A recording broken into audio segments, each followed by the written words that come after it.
Assalamualaikum warahmatullahi wabarakatuh. Bismillah, alhamdulillah, wal khairu wa syarru bima syiatillah. Allahumma salli ala sayyidina Muhammad wa ala ali sayyidina Muhammad, amma ba'd. Alhamdulillah, ayuhal ikhwani, mudah-mudahan rahmat dan keberkahan Allah subhanahu wa ta'ala selalu menyertai antum semua dimanapun antum berada. Pada kesempatan kali ini, izinkanlah saya untuk membuat video ini adalah sebagai bentuk kepedulian saya daripada melihat kondisi keadaan sekarang yang serba dilema dan membingungkan. Lalu kemudian tergerak hati saya untuk berbicara, yang mana pembicaraan ini saya tujukan terkhusus untuk anak-anak saya, Jamaah Majelis Zikir Tibil Guluk Kota Tangerang, dan umumnya untuk saudara-saudara saya dimanapun berada. Di sini saya akan menceritakan tentang peristiwa yang akan berlaku, dan ini hanyalah bentuk prediksi dan pendapat saya. Pesan saya kepada antum, jangan antum percaya kepada pendapat saya sebelum antum berpikir dengan cerdas dan dengan teliti. Dan saya juga menghargai pendapat antum dan cara berpikir antum. Sebagaimana kita ketahui bersama, wahai saudaraku, bahwasannya sebentar lagi kita akan mengalami tanda-tanda kekuasaan Allah subhanahu wa ta'ala. Dengan datangnya gerhana, tidak terlalu penting bagi kita untuk mengetahui gerhana itu berada di bagian negara mana. Yang terpenting bagi kita adalah bertafakur tentang apa yang terjadi selanjutnya. Sehabis gerhana selalu ada hantaman keras. Ada sesuatu yang sangat besar yang akan terjadi setelah gerhana. Dan manusia sekarang berada di bawah pengaruhnya saat ini. Apakah akan terjadinya gempa bumi setelah gerhana? Apakah akan terjadinya tsunami? Apakah akan terjadinya kemarau yang panjang? Apakah akan terjadinya huru-hara? Apakah peradaban manusia tidak akan menjadi hari-hari sebelumnya? Apakah akan terjadi perang malhamah kubra? Apakah telah tiba Imamuz Zaman, Imam Mahdi alaihi salam? Apa yang tengah kita perbuat saat ini, ayuhal ikhwani? Kemana kita akan pergi? Dan apa yang sedang kita lakukan saat ini? Peristiwa gerhana ini adalah suatu tanda yang sangat besar. Allah subhanahu wa ta'ala mengatakan telah membangunkan hamba-hambanya untuk menjaga diri mereka masing-masing. Allah telah membangunkan hambanya untuk menjaga diri mereka masing-masing dan untuk kita berpikir tentangnya. Karena setelah gerhana akan terjadi sesuatu perintah dari langit untuk munculnya suatu hukuman ataupun azab ataupun ujian untuk manusia daripada Allah subhanahu wa ta'ala. Dan gerhana ini memberikan tanda peringatan bahwa hukuman itu tengah mendekati kita. Nabi Shallallahu Alaihi Wasallam mengetahui segala sesuatunya berkenaan dengan makhluk ciptaan Allah. Beliau lebih mengetahui daripada siapapun yang lain. Mungkin setiap makhluk daripada para aulia wa sholihin yang lain mengambil informasi yang sejati daripada beliau. Allah subhanahu wa ta'ala mengatakan di dalam Al-Quran, wa syamsi wa duhaha wal gamari iza talaha. Allah mengatakan demi matahari dan sinarnya pada pagi hari. Dan Allah mengatakan dengan sumpahnya demi bulan apabila mengiringinya.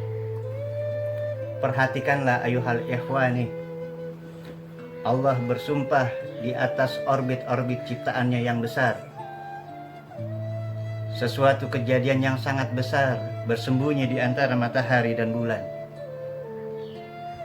Apakah gerangan yang akan terjadi sampai Allah bersumpah dengan dua orbit tersebut?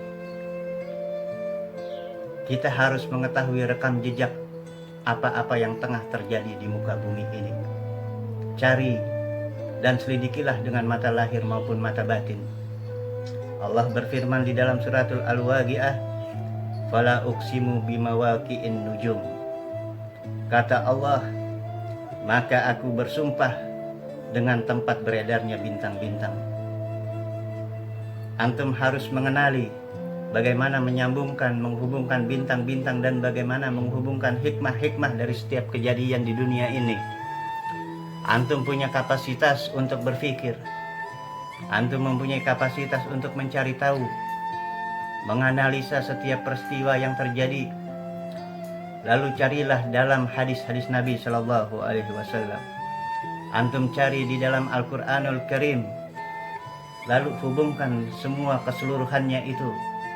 Maka antum akan mempunyai prediksi perkara yang besar yang akan terjadi. Dan kalau kita sudah bisa menghubungkan, maka kita bisa mengenali gejala-gejala ataupun rencana-rencana yang akan terjadi setelahnya.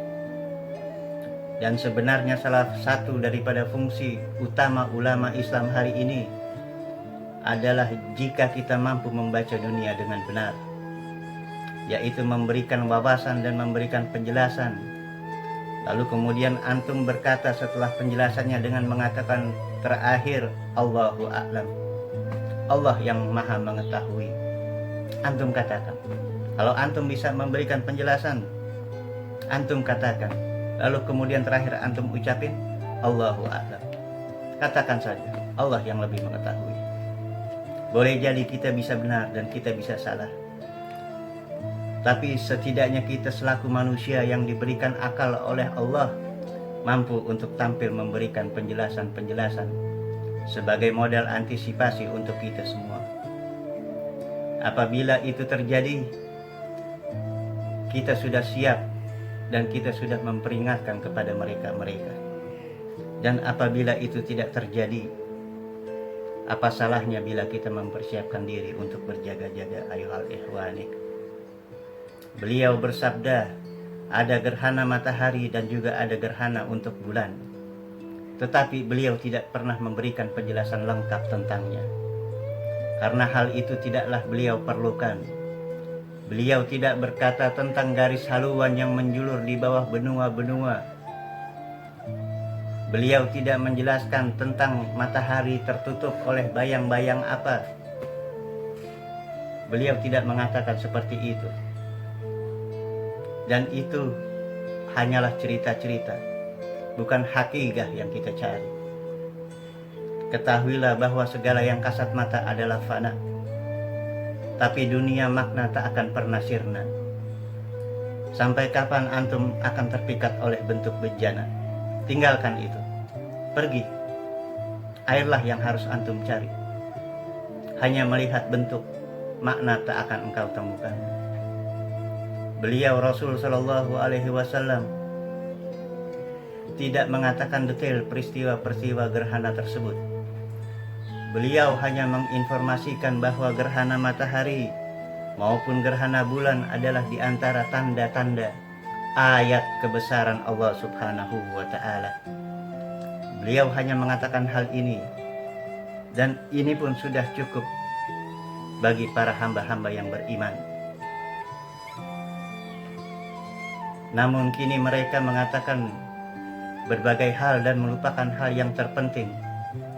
Tarbiyah yang lain mengajarkan pada manusia, kalian mesti mengatakan bahwa bayang-bayang bulan jatuh ke bumi dan bayang-bayang matahari jatuh pada bulan hingga terjadilah gerhana bulan ataupun gerhana matahari. Mereka mengatakan begitu banyak hal sebagaimana mereka begitu banyak mengetahui pemahaman-pemahaman.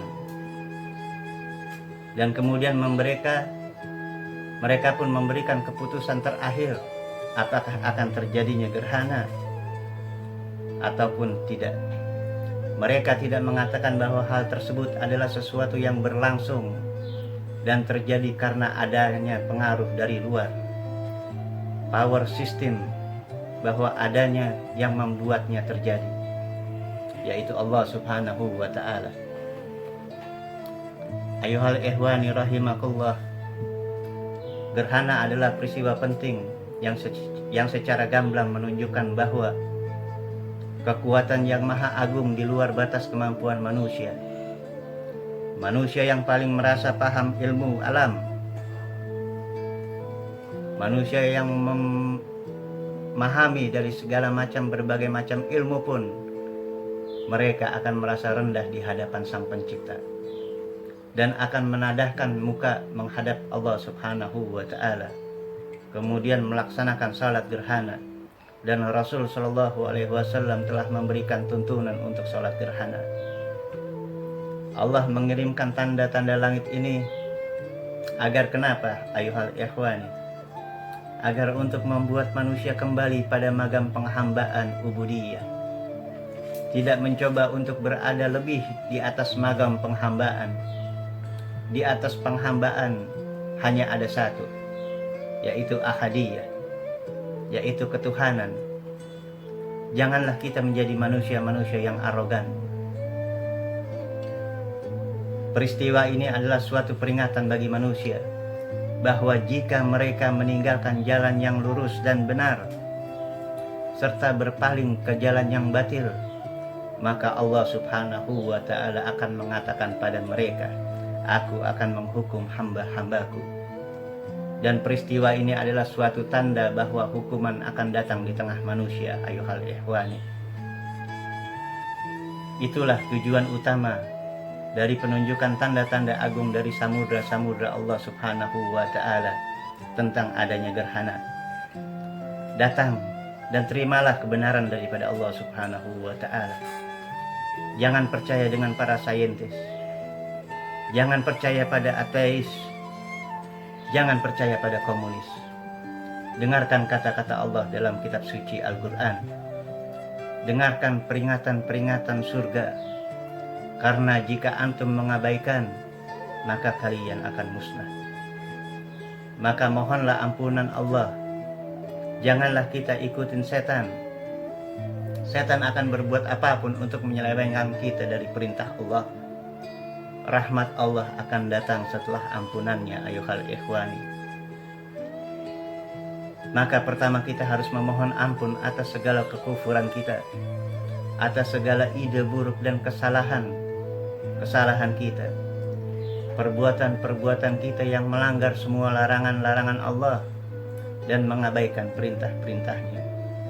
Maka Allah akan menerima, Allah akan mengampuni taubat kita, dan kemudian Dia akan menyelamatkan diri kita, dan orang-orang akan terselamatkan yang ada di sekitar kita.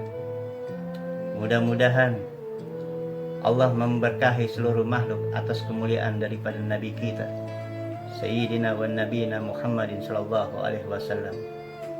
Sekali lagi ayuhal ikhwani, ini hanyalah prediksi dan pendapat saya.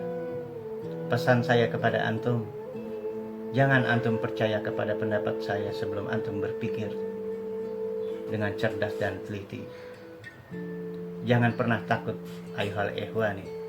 Jangan pernah takut untuk bersikap berbeda, meskipun kadang disalah pahami.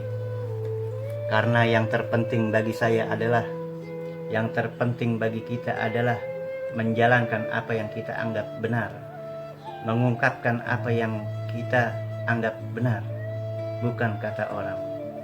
Kurang lebihnya saya mohon maaf. Wa'afu minkum.